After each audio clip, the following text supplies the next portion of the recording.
Hello प्यारे बच्चों, आज हम अपने एजुकेशनल सेशन के एक नेक्स्ट वीडियो में हम एक नया टॉपिक लेकर आए हैं, ह्यूमन रिप्रोडक्शन। प्यारे बच्चों, ह्यूमन रिप्रोडक्शन एक आसान टॉपिक है और इसके बारे में कुछ चीज़ें जो आपको पता होनी चाहिए वो हम जल्दी जल्दी डिस्कस करेंगे और आगे बढ़ते हैं।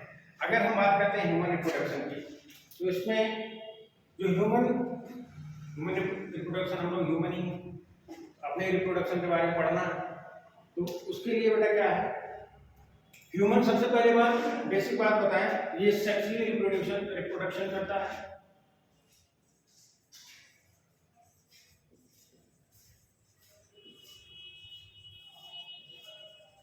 सेक्सुअली रिप्रोडक्शन करता है। दूसरी बात हमने कहा कि ये बीवी पैरस होता है। बीवी पैरस का मतलब क्या हुआ, जो बच्चे प्रोड्यूस करते हैं, young ones produce young ones, that will B बीवी पैरस। और ओवी पैरस का मतलब क्या हुआ, those organism which produce egg. जिसके पास बीवी है वो क्या होगा बेटा, वो बीवी पैरस होगा।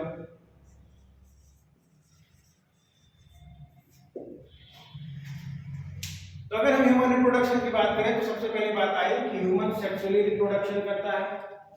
दूसरी बात बोला गया कि ये बीवी पैरस होता है। अगर हम बात करते हैं सेक्सुअल रिप्रोडक्शन चैप्टर में हमें पढ़ना क्या क्या है, तो बात करें, एक तो बेसिक बात होगी। अगर हम बात करते हैं सेक्सुअल रिप्रोडक्शन में हमें पढ़ना क्या है, तो सबसे पहले हम कुछ सेक्सुअल रिप्रोडक्शन का इवेंट जानते हैं। तो अगर हम बात करते हैं रिप्रोडक्टिव इवेंट, हम बात करें बेटा रिप्रोडक्टिव इवेंट की,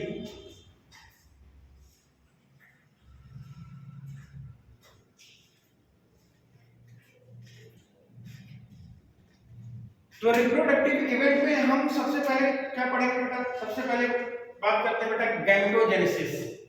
सबसे पहले बेटा क्या हुआ कि गैमीट बना। गैमीट बनने में का जो प्रोसेस है उसको हम क्या बोलते हैं, गैमेटोजेनेसिस। क्या क्या इवेंट में होगा, सबसे पहले गैमेटोजेनेसिस।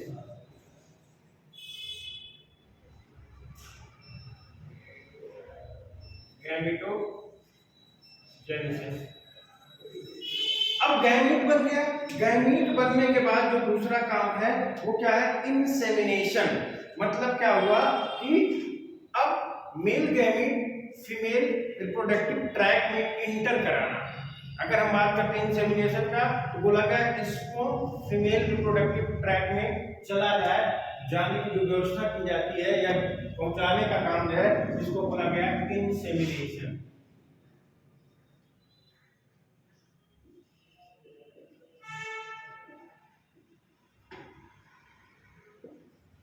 तीसरी बात जो है बेटा वो है, अगर अब स्पर्म मान लीजिए स्पर्म फीमेल जेनिटल ट्रैक में चला गया, तो उसके बाद क्या होगा बेटा, नेक्स्ट इवेंट क्या आएगी, फर्टिलाइजेशन। क्या इवेंट आएगी बेटा,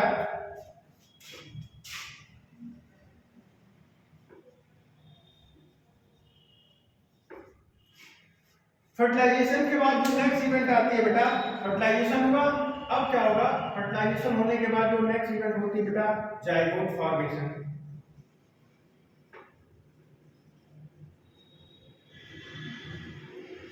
अब जाइगोट बन गया। ये जाइगोट बनने के बाद क्या होगा, यूट्रस हो जाएगा।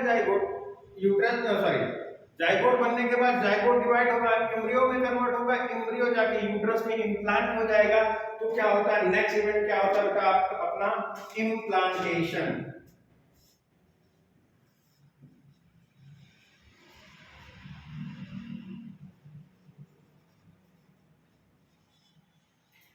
इम्प्लांटेशन होने के बाद जब एम्ब्रियो इम्प्लांट हो गया, तो एम्ब्रियो डेवलप करके क्या बना लेगा, नेक्स्ट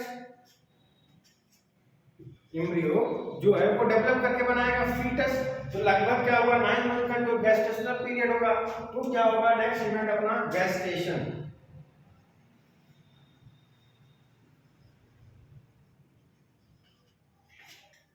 जब फीटस फुल्ली डेवलप हो जाएगा तो फीटस क्या हो जाएगा, बॉर्न होगा, बेबी बॉर्न करेगा। ये प्रोसेस क्या बोली जाती है बेटा, पार्ट्यूशन।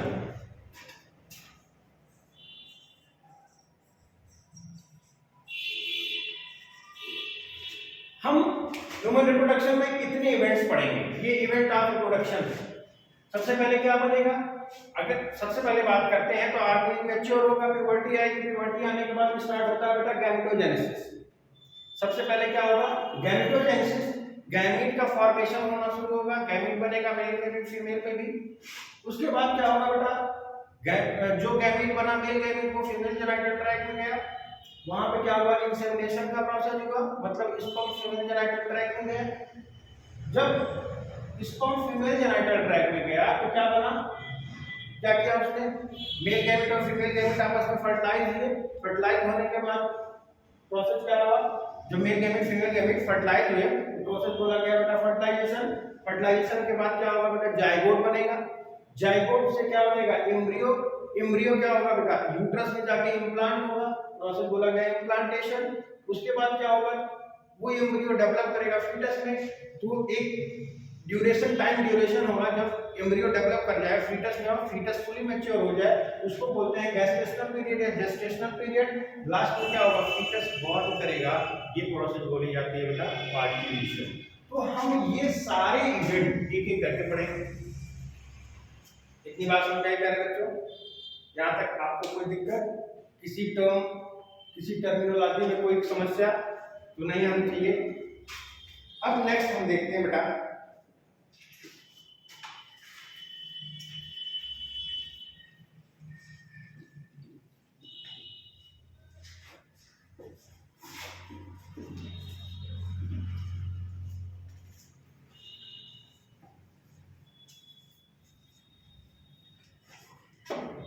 अब आता है बेटा सेक्सुअल रिप्रोडक्शन में हम बात करते हैं बेटा प्राइमरी सेक्स ऑर्गन की और सेकेंडरी सेक्स ऑर्गन की।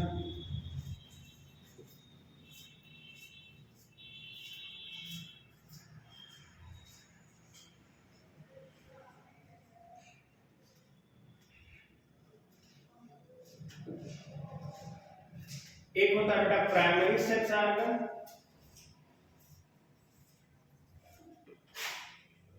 एक होता है बेटा सेकेंडरी, यानी इसी को बोलते हैं बेटा एक्सेसरी सेक्स ऑर्गन।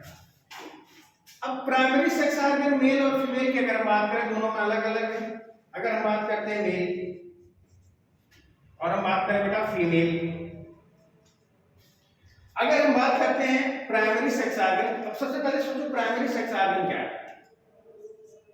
वो ऑर्गन जो मेल में गैमीट का फॉर्मेशन करते हैं, मेल में या फीमेल में गैमीट का फॉर्मेशन करें। जैसे अगर हम बात करें मेल में स्पर्म का फॉर्मेशन करने वाला organ, that will be known as testis, वो बोला जाता है प्राइमरी सेक्स ऑर्गन। और फीमेल में क्या होता है बेटा?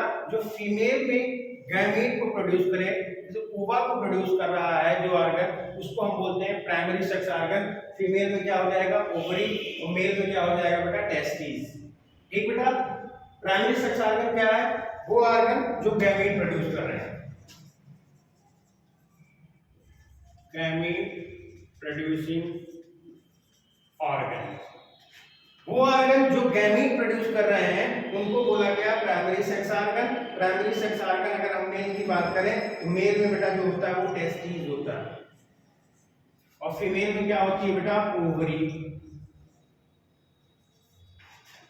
टेस्टिस क्या प्रोड्यूस करेगा? स्पर्म। ओवरी क्या प्रोड्यूस करेगी बेटा? ओवा।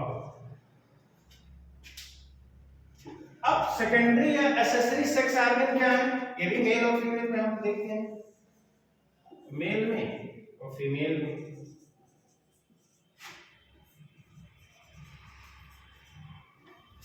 अगर हम बात करते हैं बेटा मेल की, एक्सेसरी सेक्स ऑर्गन पहले क्या होता है ये समझो। वो सारे ऑर्गन जो इन गैमेट्स को फर्टिलाइजेशन कराने में हेल्प कर रहे हैं, या हम बात करते हैं पाथवे।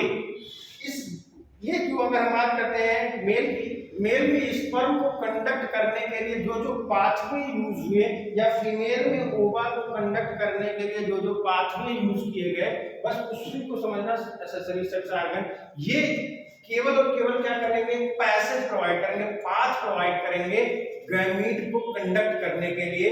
ये क्या है? Accessory sex organ. Primary sex organ क्या है? जो गैमीट प्रोड्यूस करे, और एक्सेसरी सेक्स ऑर्गन क्या है बेटा? जो इन गैमेट्स के लिए पाथ प्रोवाइड करे, that will B accessory sex organ. अगर हम बात करते हैं बेटा मेल की, मेल में क्या होगा, सबसे पहले ऐसे नॉर्मली हम देखते हैं एपिडिडाइमिस,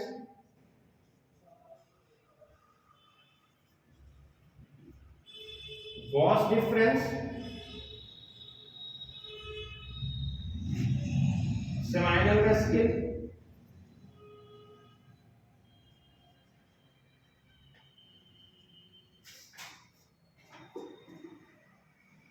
और यूरेथ्रा पेनिस। अब फीमेल में देखें तो बोला क्या बेटा, फैलोपियन ट्यूब,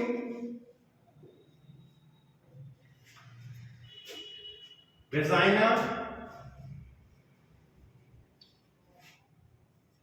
यूट्रस, ये सब क्या है बेटा, एक्सेसरी सेक्स ऑर्गन है। अगर हम बात करते हैं बेटा ग्लैंड्स की, इसमें कुछ ग्लैंड भी इंक्लूड कर लो, बल्बोयूरेथ्रल,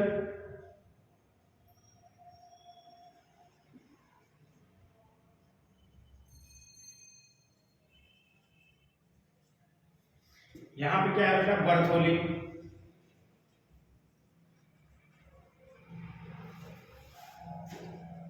या इसी को बोलते हैं कॉपर्स ग्लैंड। और फीमेल में बेटा क्या होता है, एक केयर के लिए, पैरेंटल केयर के लिए ब्रेस्ट भी पाया जाता है, इसको बोलते हैं एक्सेसरी सेक्सुअल स्ट्रक्चर।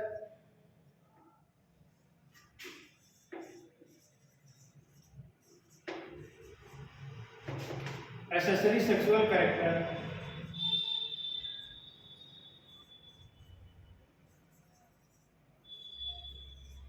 ये किसके लिए होता है बेटा, पैरेंटल केयर के लिए होता है। ब्रेस्ट किसके लिए होता है बेटा, पैरेंटल केयर के लिए होता है। यहां तक बातें समझ में आई बेटा? फिर से एक बार देख लेते हैं। अगर हम रिप्रोडक्टिव ऑर्गन की बात करें, primary reproductive organ, secondary reproductive organ. Primary reproductive organ वो है जो गैमीट प्रोड्यूस कर रहे हैं। मेल में अगर बात करें टेस्टिस, ये हमारा स्पर्म प्रोड्यूस करता है। फीमेल बात करें ओवरी, ये ओवा प्रोड्यूस करती है। एक्सेसरी सेक्स ऑर्गन में अगर मेल की बात करें, एपिडिडाइमिस हो गया, vas deferens, seminal vesicle, urethra, penis, bulbourethral gland. और फीमेल की बात करें, fallopian tube, vagina, uterus, Bartholin gland, breast. ये एक्सेसरी सेक्सुअल कैरेक्टर है या सेकेंडरी सेक्सुअल कैरेक्टर भी इसको बोलते हैं। ये मेनली किसके लिए होता है बेटा, पैरेंटल केयर के लिए होता है। यहां तक बातें समझ में आई प्यारे बच्चों?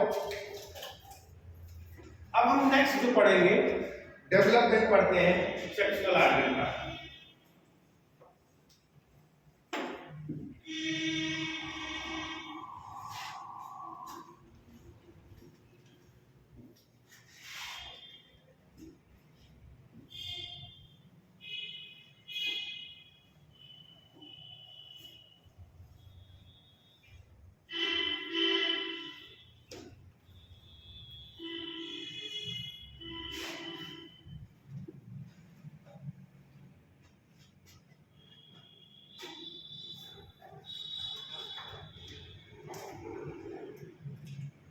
Development of sex organ.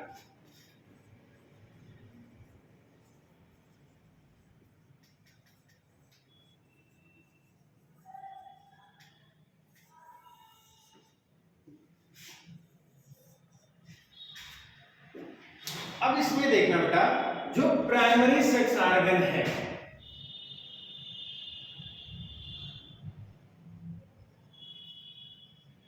और जो सेकेंडरी सेक्स ऑर्गन है, सबका हम डेवलपमेंट देखते हैं।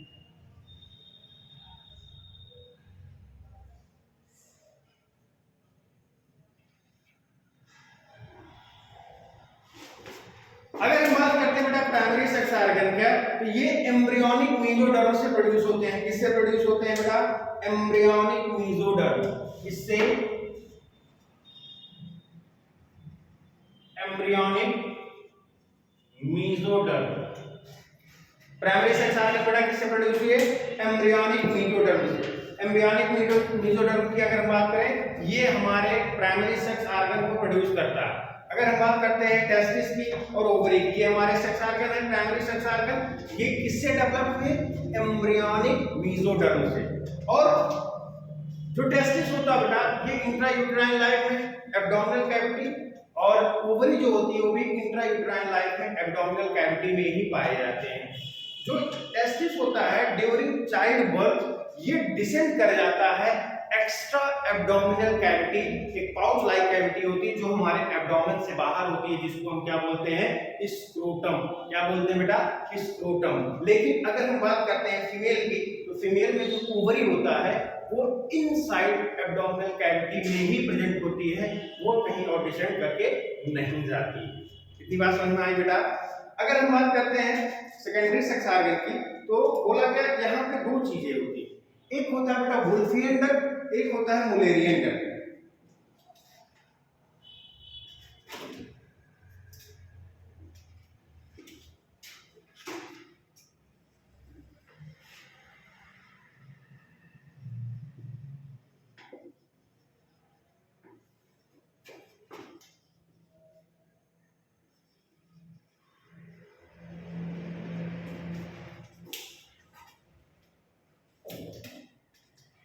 अगर हम बात करते हैं वुल्फियन डक्ट की, तो मेल में वुल्फियन डक्ट क्या क्या बनाता है, ध्यान समझना, ज्यादा डिटेल में नहीं जाएंगे बेटा, थोड़ा हल्का सा बस समझ लीजिए। मेल में अगर हम बात करें तो ये एपिडिडाइमिस, वॉस डिफरेंस और सेमाइनल वेसिकल का फॉर्मेशन कर रहा है। एपिडिडाइमिस,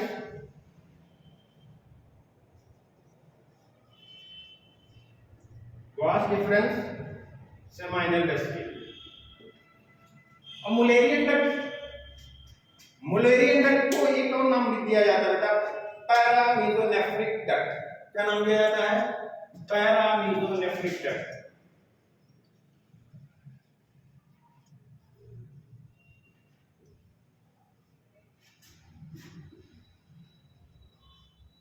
अगर हम बात करते हैं फीमेल में, तो फीमेल में ये वुल्फियन डक्ट क्या बनाती है बेटा, fallopian tubule, fallopian tubule, uterus,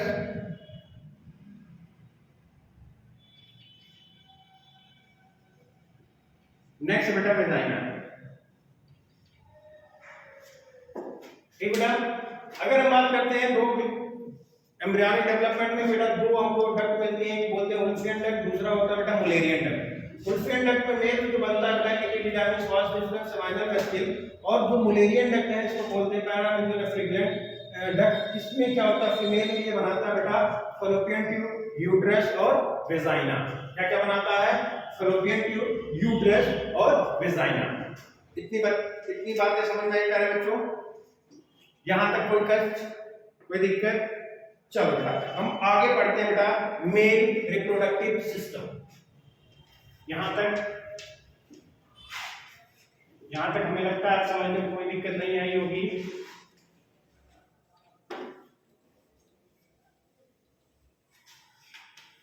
अब हम फटाफट पढ़ते हैं मेल रिप्रोडक्टिव सिस्टम।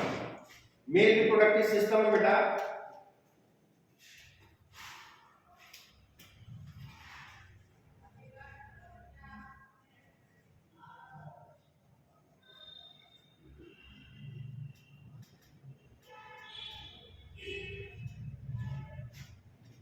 ध्यान से देखना।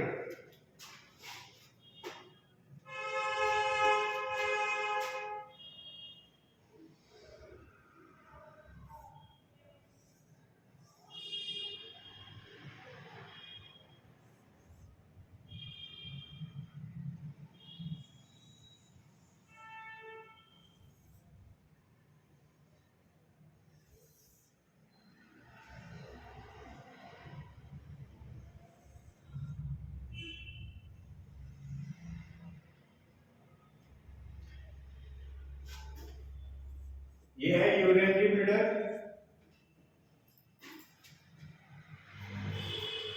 ये है यूरेटर,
ये बेटा स्क्रोटम, ये होता है बेटा टेस्टिस,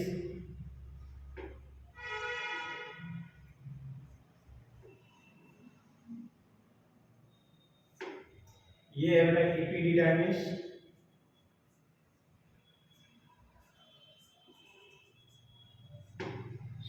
ये है बेटा वॉस डिफरेंस,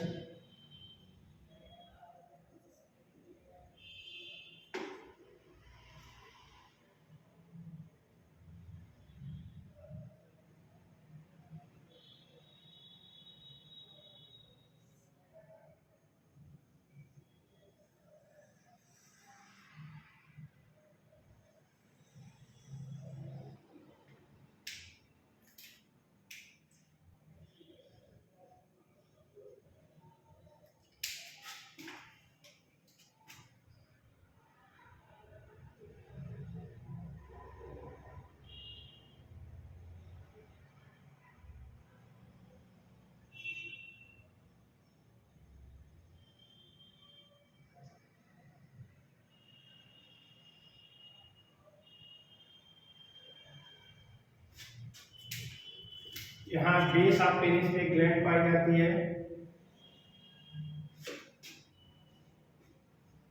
इसको बोलते हैं बेटा बल्बो यूरेथ्रल ग्लैंड।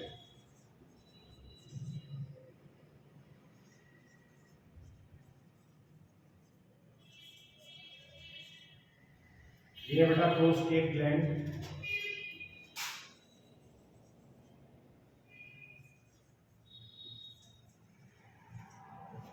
ये बेटा पेनिस, ये है यूरेथ्रा,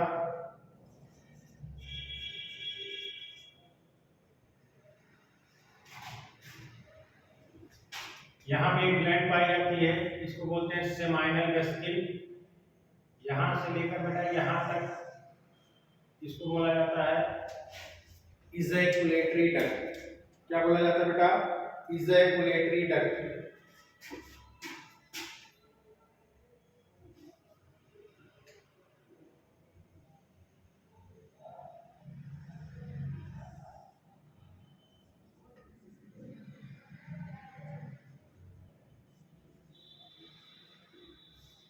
ध्यान सुनो बेटा, ध्यान देखना। सबसे पहले अगर हम बात करते हैं तो एक्स्ट्रा एब्डोमिनल कैविटी की हमने बात की, वहां पे क्या होता है, एक पाउच लाइक स्ट्रक्चर है जिसको बोला गया स्क्रोटम। इस स्क्रोटम के अंदर क्या होता है, टेस्टिस भरा होता है, सॉरी इस स्क्रोटम के अंदर टेस्टिस प्रेजेंट है।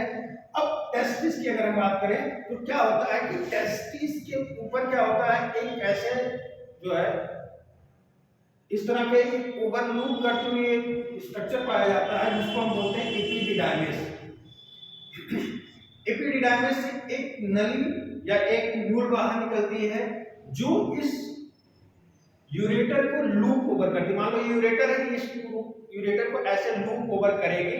लूप ओवर करके क्या करती है बेटा, इस स्ट्रक्चर को बोला जाता है क्या, वॉस डिफरेंस। ध्यान से समझना फिर से एक बार। Extra abdominal cavity pouch like structure जिसको बोला गया स्क्रोटम। स्क्रोटम के अंदर क्या पाया गया बेटा, स्क्रोटम के अंदर पाया गया टेस्टिस। इस टेस्टिस को कुछ स्ट्रक्चर है जो लूप ओवर किए हुए होता है जिसको बोलते हैं हम एपिडिडाइमिस। एपिडिडाइमिस से एक ट्यूब्यूल निकलेगी, एक ट्यूब लाइक स्ट्रक्चर निकलेगा जो इस यूरेटर को लूप ओवर करेगा। इस स्ट्रक्चर को बोलते हैं क्या, वॉस डिफरेंस। यहाँ पे ग्लैंड पाई जाती है जिसको बोलते हैं बेटा सेमाइनल वेसिकल। क्या बोलते हैं, सेमाइनल वेसिकल। और सेमाइनल वेसिकल और ये जो वॉस डिफरेंस का जो नली आई थी, ये दोनों आपस में मिलकर एक कॉमन इजैकुलेटरी डक्ट बनाते हैं जो आके ये ओपन होता है बेटा यहाँ पे, कहाँ पे, यूरेथ्रा के पास। यहाँ जो बेस आप, ये सॉफ्ट ऑफ पेनिस हो गया, ये बेस है पेनिस का। इस पेनिस पे क्या होता है बेटा, एक ग्लैंड पाई जाती है जिसको हम बोलते हैं, क्या बोलते हैं बेटा, बल्बो यूरेथ्रल ग्लैंड। और यहाँ पे एक ग्लैंड पाई जाती है जिसको हम बोलते हैं प्रोस्टेट ग्लैंड। हम हर ग्लैंड को डिटेल में पढ़ेंगे, एक एक का फंक्शन पढ़ेंगे, क्या करती है, क्या फंक्शन है, ठीक है। अभी हम बस जस्ट आपको क्या कर रहे हैं, मेल रिप्रोडक्टिव सिस्टम का एक स्ट्रक्चर बना के बता रहे हैं, ठीक बेटा। एक आउटलाइन दे रहे हैं कि हमें क्या क्या पढ़ना है मेल रिप्रोडक्टिव स्ट्रक्चर। हम एक एक चीज का क्या पढ़ेंगे, डिटेल में पढ़ेंगे, ठीक। अब नेक्स्ट बात अगर हम बोलते हैं बेटा, तो यहाँ पे क्या होगा, ये यूरिनरी ब्लैडर, यहाँ से आया यूरेथ्रा। अच्छा एक चीज याद रखना बेटा, जो ये यूरेथ्रा होती है मेल में क्या होता है, कॉमन पैसेज होता है किसके लिए बेटा, यूरिन और स्पर्म पास करने के लिए। बात समझ में आई? जो यूरेथ्रा है ये क्या होता है बेटा, कॉमन पैसेज है किसके लिए, मेल में, किसके लिए, स्पर्म और यूरिन को पास आउट करने के लिए। तो प्यारे बच्चों ये था मेल रिप्रोडक्टिव सिस्टम का एक आउटलाइन डायग्राम। आशा करते हैं बेटा चीजें समझ में आई होगी, यहाँ तक कोई कष्ट नहीं, चीजें सारी समझ में आ गई होंगी। ठीक बेटा, चलिए फिर हम आगे बढ़ते हैं। अब बात करते हैं बेटा स्क्रोटल सैक की।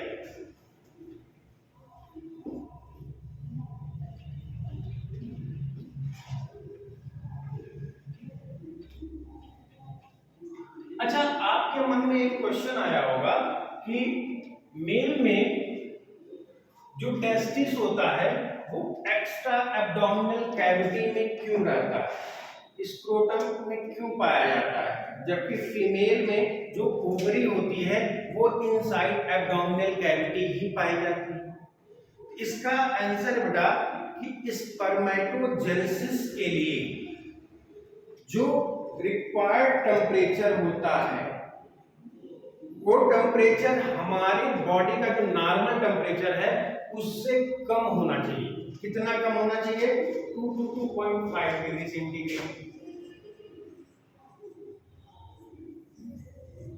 स्पर्मेटोजेनेसिस के लिए जो नॉर्मल हमारा बॉडी टेम्परेचर है वो नॉर्मल बॉडी टेम्परेचर बेटा उससे कम का टेम्परेचर क्या चाहिए, स्पर्मेटोजेनेसिस होने के लिए क्या होता है, रिक्वायर्ड होता है। इसीलिए जो टेस्टिस पाया जाता है वो एक्स्ट्रा एब्डोमिनल कैविटी में पाया जाता है। कहाँ पाया जाता है, एक्स्ट्रा एब्डोमिनल कैविटी, जिसको हम बोलते हैं बेटा स्क्रोटल सैक।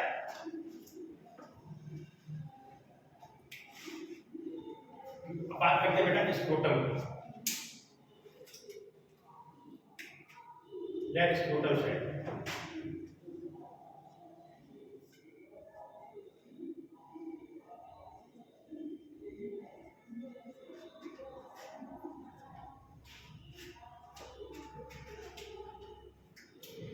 इस स्क्रोटल सैक या स्क्रोटम में 1 पेयर टेस्टिस प्रेजेंट होता है।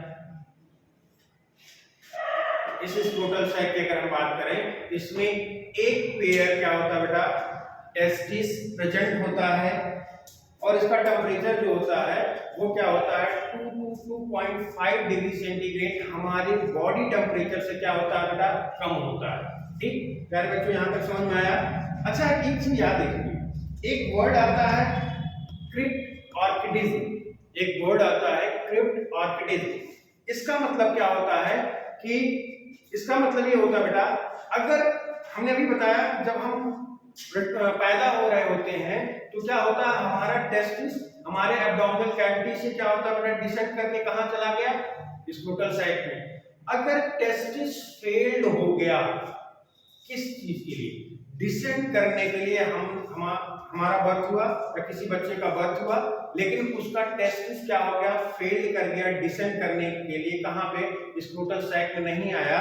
इस कंडीशन को बोलते हैं बेटा क्रिप्टो ऑर्किडिज्म या क्रिप्ट ऑर्किडिज्म।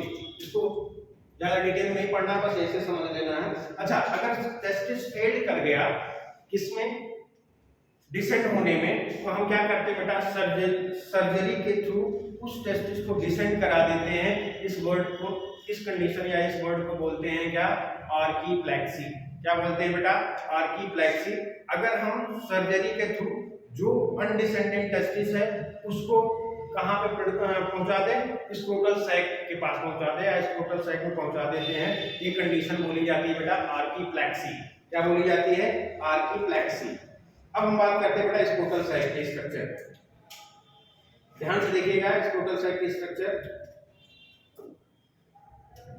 अच्छा अगर हम टेस्टिस को सर्जिकली रिमूव कर दें इसको क्या बोला जाएगा बेटा, इसको बोलते हैं आर्किटेक्टोमी।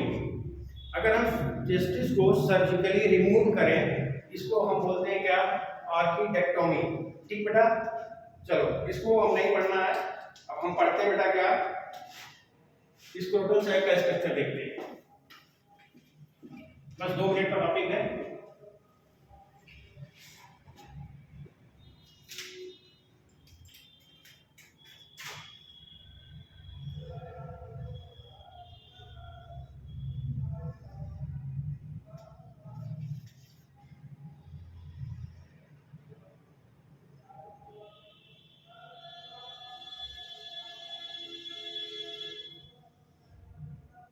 ये मान लीजिए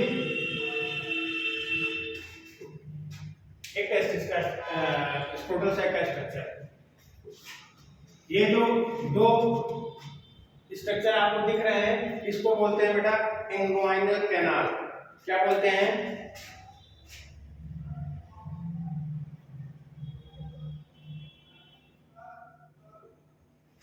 इसको बोलते हैं इंग्वाइनल कैनाल।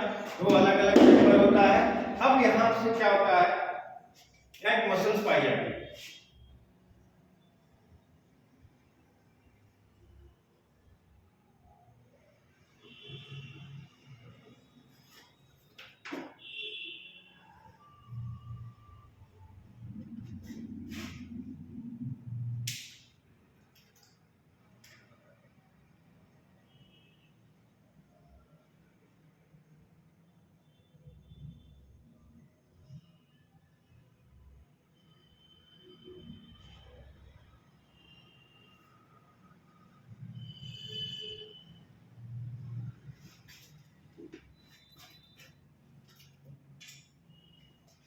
इसी इंग्वाइनल कैनाल के थ्रू क्या होता है बेटा, टेस्टिस डिसेंड होता है।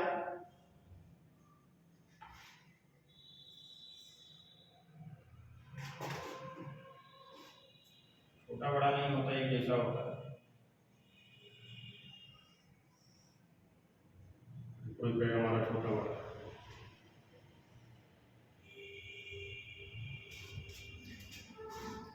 ध्यान देना बेटा।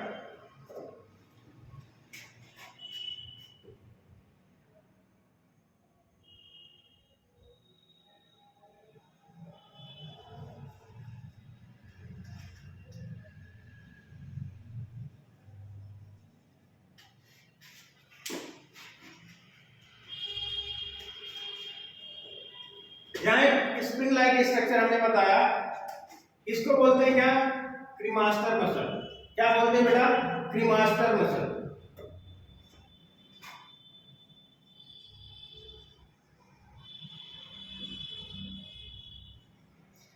ये क्रीमास्टर मसल टेस्टिस को एलिवेट किए रहते हैं। क्रीमास्टर मसल क्या करते हैं, टेस्टिस को एलिवेट किए रहते हैं। ऐसे मान लो टेस्टिस ऐसे लटका हुआ है, क्रीमास्टर मसल के थ्रू क्या होगा, लटका रहेगा। अच्छा, दूसरी चीज क्या है बेटा, अब मान लो कि हम टेस्टिस को लटका हुआ है, अब नीचे भी क्या होता है बेटा, ये टेस्टिस किसी से अटैच होता है। अगर टेस्टिस अटैच नहीं हुआ, पता चले कूद रहे हो, कूदते कूदते क्या हुआ, टेस्टिस क्या हो गया, स्क्रोटल सैक से निकल के बाहर चला गया। अब इस चीज को रोकने के लिए क्या किया जाएगा, टेस्टिस को क्या कर रहा है, हम नीचे से बांध दिए। बांधते किससे हैं, इस स्ट्रक्चर को बोलते हैं क्या बेटा, गवर्नाकुलम। क्या बोलते हैं बेटा, वो स्ट्रक्चर जहां पे टेस्टिस नीचे इस वॉल के साथ अटैच है, इस स्ट्रक्चर को बोलते हैं क्या, गवर्नाकुलम।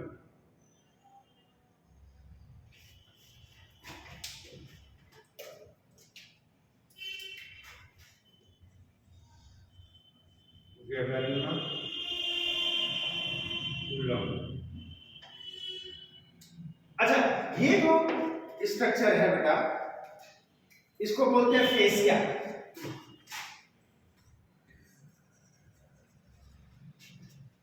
और ये जो स्ट्रक्चर है, इसको बोलते हैं बेटा डेक्टेसर मसल।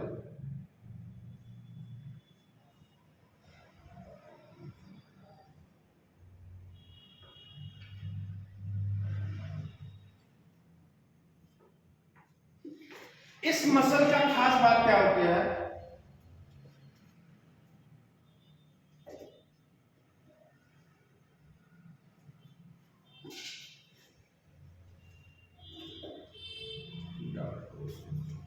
इसको क्या बोलते हैं बेटा, डार्टोसिस।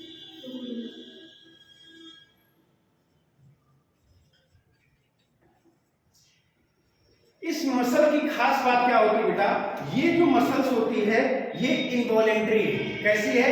इनवॉलेंट्री। ये टेम्परेचर का रेगुलेशन करती है। जैसे मान लो कि एक्सटर्नल एटमॉस्फेयर का टेम्परेचर क्या है, कम हो रहा है, तो जो नॉर्मल टेम्परेचर है टेस्टिस का वो क्या होगा, कम हो जाएगा। अब टेम्परेचर कम हो गया तो इसके लिए क्या होता है कि जो डार्टस मसल है ये क्या करेगी बेटा, इसमें कॉन्स्ट्रिक्शन होगा और टेस्टिस क्या होगा, हमारा जो एब्डोमिनल कैविटी है वो एक्स्ट्रा एब्डोमिनल कैविटी वो हमारे एब्डोमेन के करीब आना शुरू करेगी, जिससे क्या होगा, टेम्परेचर बढ़ने लगेगा, टेम्परेचर मेंटेन हो जाएगा। अब मान लो क्या हुआ कि टेम्परेचर वहां का क्या हुआ, बढ़ने लगा, तो उसका जो रिक्वायर्ड टेम्परेचर है वहां से ज्यादा हो गया। अब ऐसी कंडीशन में क्या होगा, ये जो डार्टस मसल होती है ये क्या हो जाती है बेटा, रिलैक्स करने लगती है। रिलैक्स करेंगे तो टेस्टिस डिसेंड करके फिर से नीचे आ जाएगा। तो जो टेम्परेचर इंक्रीज हुआ था, सरफेस एरिया बढ़ गया, फिर से टेम्परेचर क्या होगा, डाउन हो गया। ये टेम्परेचर को रेगुलेट करता है। ये बेटा क्या है, इनवॉलेंट्री है। कैसा है, इनवॉलेंट्री इन एक्शन है। ये हमारे विल के अकॉर्डिंग नहीं करता काम। ये क्या करता है, अपने आप काम करता है। ये मेंटेन करता है किसको बेटा, टेम्परेचर का, कहां पे, इस स्क्रोटल साइड पे। ठीक बेटा, यहां तक कोई दिक्कत? बाकी यहां से हम आगे नेक्स्ट वीडियो में कंटिन्यू करेंगे और आशा करते हैं कि आज आपको समझ में आया होगा पूरे अच्छे से।